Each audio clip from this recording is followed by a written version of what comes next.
መጽሐፉ እንደሚለን አስቀድመን በአብ ተመረጥ ለማን? ለኢየሱስ ክርስቶስ በማን ጉልበት? በመንፈስ ቅዱስ። መጽሐፍ ቅዱስ የትም ቦታ ሶስቱንም አካላት ተናግሮ የሚያልፍ መጽሐፍ ነው።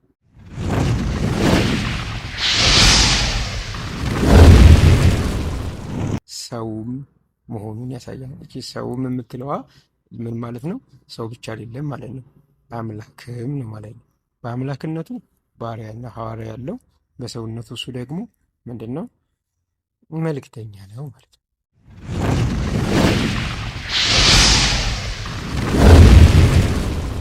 ባሪያ ያለው መልእክተኛ ያለው ደግሞ ምን ተብሎ ይጠራል? ጌታ ወይም አምላክ ማለት ነው።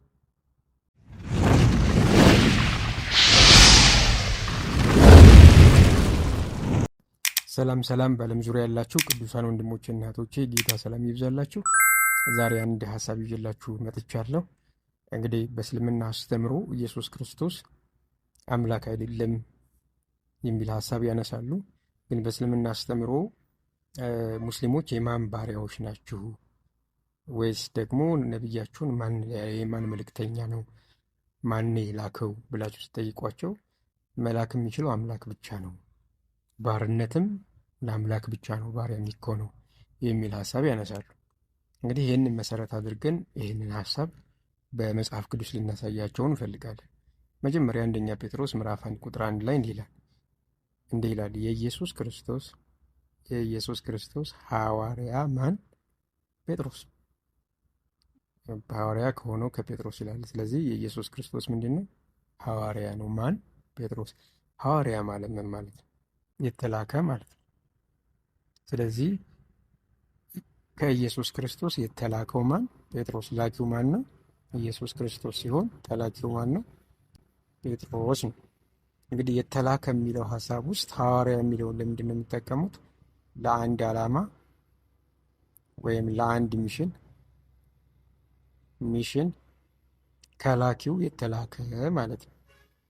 ከላኪው አካል የተላከ ማለት ነው። ስለዚህ ኢየሱስ ክርስቶስ ላኪ ሲሆን ጴጥሮስ ደግሞ ተላኪ ይሆናል። ስለዚህ ላኪ አምላክ ከተባለ ተላኪ ደግሞ ፍጡር ይሆናል። አይ ላኪ መሆኑ ፈጣሪ ያስብለውም ከተባለ ተላኪ ስለሆነ ፍጡር የዛ የላኪው ፍጡር ያስብለውም ካላችሁ፣ ስለዚህ ኢየሱስ ክርስቶስ ተልኮ ነው የመጣው መልእክተኛ ነው የሚለውን ቃል ተጠቅማችሁ ኢየሱስ ክርስቶስን ለምን ፍጡር ታደርጋላችሁ የሚል ጥያቄ እንጠይቃለን። ምክንያቱም ላኪ ሁሉ አምላክ ከሆነ ተላኪ ሁሉ ፍጡር ከሆነ ኢየሱስ ክርስቶስ እዚህ ጴጥሮስን ሐዋርያ አድርጎ ልኮታል። ስለዚህ ሐዋርያ ማለት የተላከ ማለት ነው። የማን ነው? የኢየሱስ ክርስቶስ ነው። ስለዚህ ኢየሱስ ክርስቶስ ነው የላከው።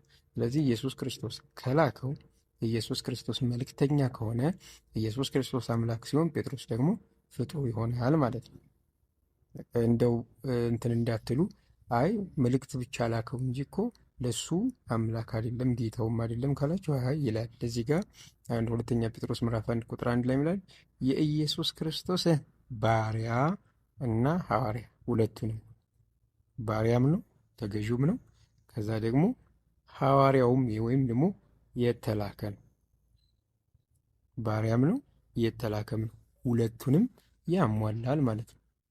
ስለዚህ በእነዚህ ሁለት የመጽሐፍ ቅዱስ ክፍሎች፣ ሌሎችም ክፍሎች አሉ። በእነዚህ ሁለት የመጽሐፍ ቅዱስ ክፍሎች ጴጥሮስ የኢየሱስ ክርስቶስ ምንድን ነው? ሐዋርያ ነው።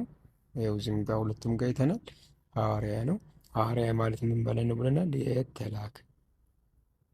የተላከ ማለት ነው። የተላከ። ስለዚህ ኢየሱስ ክርስቶስ ጴጥሮስን ምን ብሎታል? ሐዋርያ አድርጎታል ወይም ሾሞታል። ሐዋርያነቱ ለማን ነው? ለኢየሱስ ክርስቶስ ነው። ምክንያቱም እዚህ ጋር የምትላለች እዚህም ጋር የምትላለች። ስለዚህ የኢየሱስ ክርስቶስ ምን ሐዋርያ፣ የኢየሱስ ክርስቶስ ምን ሐዋርያ። ሐዋርያነቱ ለማን ነው? ለኢየሱስ ክርስቶስ ነው።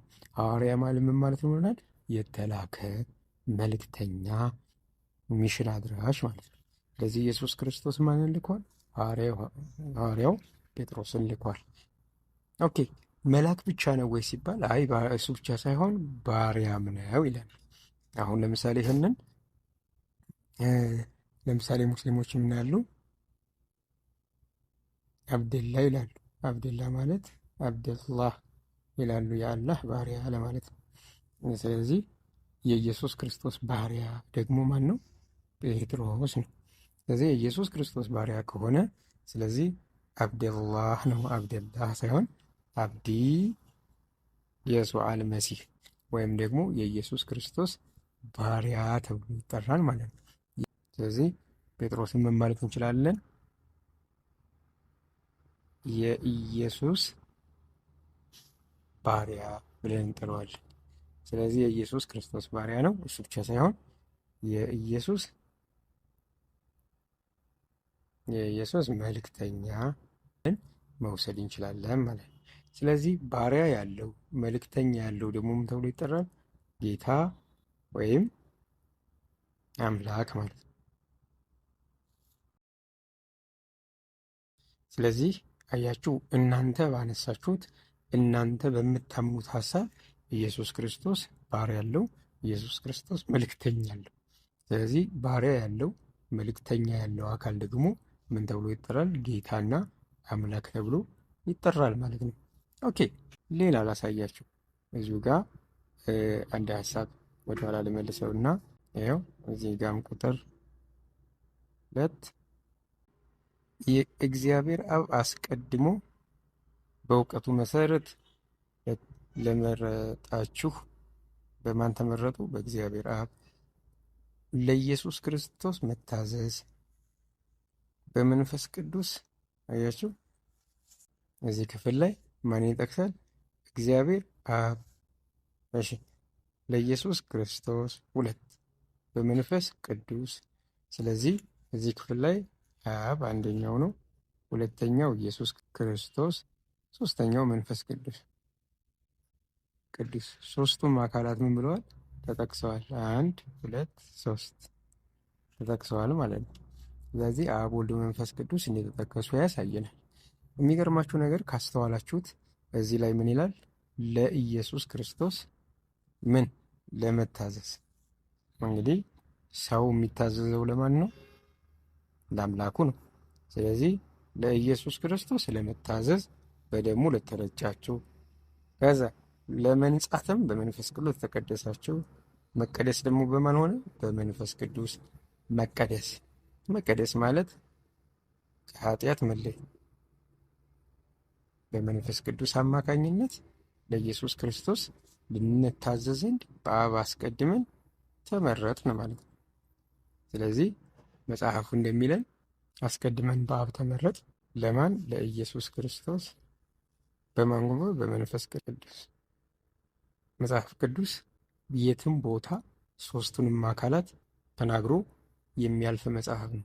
ስለዚህ ኢየሱስ ክርስቶስ ከአብና ከመንፈስ ቅዱስ ጋር አብሮ የተጠራ አብሮ የሚሰራ ከስላሴ አካል አንዱ እንደሆነ መጽሐፍ ቅዱሳችን ቁልጭ አድርጎ ሳይሰስት ይነግረናል ማለት ነው። አሁንም በደንብ ስሙ። ለአብ አስቀድሞ ባቀደው መሰረት መረጠን ማለት ነው። ኦኬ። ከዛ ለኢየሱስ ክርስቶስ ለመታዘዝ ማለት ነው። ከዛ በደሙ ተረጭታችሁ ለመንጻት በክርስቶስ ኢየሱስ ደም በመንፈስ ቅዱስ ለተቀደሳችሁ። ስለዚህ በመንፈስ ቅዱስ የመንፈስ ቅዱስ እዚህ ያለ መንፈስ ቅዱስ ደግሞ ምን ብለናል? ተቀድሰናል። ስለዚህ የአብ የወልድ የመንፈስ ቅዱስ ስራ እኛም ምን ብሎናል ማለት ነው? አድኖናል። በአብ እቅድ ተመረጥ፣ ለክርስቶስ ኢየሱስ እንታዘዛለን፣ በመንፈስ ቅዱስ ደግሞ እንቀደሳለን። ስለዚህ ሶስቱም አካላት እዚህ ክፍል ላይ አሉ ማለት ነው። 1 2 3 ያችሁ መጽሐፍ ቅዱስ እንዴት ግልጽ እንደሆነ። ስለዚህ በተግባርም ኢየሱስ ክርስቶስ ባሪያ እንዳለው፣ ኢየሱስ ክርስቶስ ሐዋርያ ወይም መልእክተኛ እንዳለው አይተን ነበረ። ከዛስ ደግሞ ለክርስቶስ ኢየሱስ ምን እናለን? እንታዘዛለን። በማን ደም? በክርስቶስ ደም ተራጭተን በመንፈስ ቅዱስ ደግሞ እንቀደሳለን። በአብ እቅድ ውስጥ ደግሞ ተመርጠናል ማለት ነው። አብ መረጠ፣ ለወልድ እንታዘዛለን፣ በመንፈስ ቅዱስ እንቀደሳለን። ይሄ መመረጥ፣ ከዛ መቀደስ፣ መታዘዝ የሚባሉ ሶስቱም ስቴፖች በሶስቱም አካላት ተከናውኖ በእግዚአብሔር አብ ወልድ መንፈስ ቅዱስ ድነታችን ተከናውኗል ማለት ነው። ለማንኛውም ሙስሊም ወንድሞችና እህቶች ባሪያና ሐዋርያ ያለው ነቢይ ያለው በቁርአንም በሐዲስም ሐዋርያ የላከ ወይም መልእክተኞችን የላከ ደግሞ ባሪያዎች ያሉት እሱ ጌታ የሆነ አካል ከመጽሐፍ ቅዱስም ከቁርአን ማምጣት ትችላላችሁ ወይ? በመጽሐፍ ቅዱስ አስተምሮም በቁርአንም አስተምሮ ባሪያና መልእክተኛ ያለው አካል እርሱ አምላክ ነው ማለት ነው። አምላክ ነው። እንደው ኢየሱስ ክርስቶስ ባሪያና ሐዋርያ ቢልክ አምላክነቱን ሲያሳየን እሱ ራሱ ደግሞ መልእክተኛ መሆኑን እናያለን። መልእክተኛ መሆኑ ምን ያሳያል? ሰውም መሆኑን ያሳያል። እቺ ሰውም የምትለዋ ምን ማለት ነው? ሰው ብቻ አይደለም ማለት ነው፣ አምላክም ነው ማለት ነው። በአምላክነቱ ባሪያና ሐዋርያ ያለው፣ በሰውነቱ እሱ ደግሞ ምንድን ነው? መልእክተኛ ነው ማለት ነው። ስለዚህ ሰውም ነው የምንለው ለዛ ነው። ለማንኛውም በዓለም ዙሪያ ያላችሁ ቅዱሳን ወንድሞችና እህቶቼ በዚህ መሰረት ጴጥሮስን ልንጨርስ የምትሉ ካላችሁ ኮሜንት ላይ ያስቀምጡልኝ። ኮሜንት ላይ ካስቀመጣችሁልኝ ይህንን ደግሞ ቁጥር 2ን አይተናል። ቁጥር 3፣ ቁጥር 4፣ 5 እያል ምዕራፉን የመጨረስ ስራ እንሰራለን። ግን ከኮሜንታችሁ ተነስቼ ነው የማደርገው እና ሼር የምታደርጉ ደግሞ ሰብስክራይብ የምታደርጉ ከሆነ ነው። ጌታ ኢየሱስ ይባርካችሁ። ለዛሬ እዚህ ጋር ይበቃናል። ኢየሱስ ክርስቶስ ባሪያና ሐዋርያ ያለው ጌታ እንዲሆነ እንዲሁም ደግሞ ከአብና ከመንፈስ ቅዱስ ጋር የድነትን ስራ ለእኛ እንዳከናወነ እኛ በአብ ታቀደን በመንፈስ ቅዱስ ተቀድሰን ለኢየሱስ ክርስቶስ እንደምንታዘዝና በመታዘዛችን ውስጥ ለምንሰራው ኃጢአት ደግሞ በክርስቶስ ኢየሱስ ደም እየታጠብን በቅድስና እያደግ ለእግዚአብሔር አብ፣ ለእግዚአብሔር ወልድ፣ ለእግዚአብሔር መንፈስ ቅዱስ ክብር እየሰጠን ምንኖር ሰዎች እንደሆነ መጽሐፍ ቅዱስ ይነግረናል። ሙስሊም ወንድሞችና እህቶቼ አትሸወዱ። ኢየሱስ ክርስቶስ አምላክና ጌታ የዘላለም ሕይወት ሰጭ እውነተኛ አምላክ ነው። በእሱ ብታምኑ የዘላለም ሕይወት ታገኛላችሁ። በእሱ ካላመናችሁ ግን ይፈረድባችኋል። አሁንም በፍርድ ውስጥ ናችሁ። ከዚህ ፍርድ ለማምለጥ ኑ በክርስቶስ ኢየሱስ አምናችሁ ዳኑ። እኛ ድነን የዘላለም ሕይወት አግኝተን ተቀድሰናል። ስንሞት ወዴት እንደምንሄድ እናውቃለን። ከጌታችን ጋር ለዘላለም እንኖራለን። ይኸው ነው። ጌታ ኢየሱስ ይባርካችሁ። ሻሎም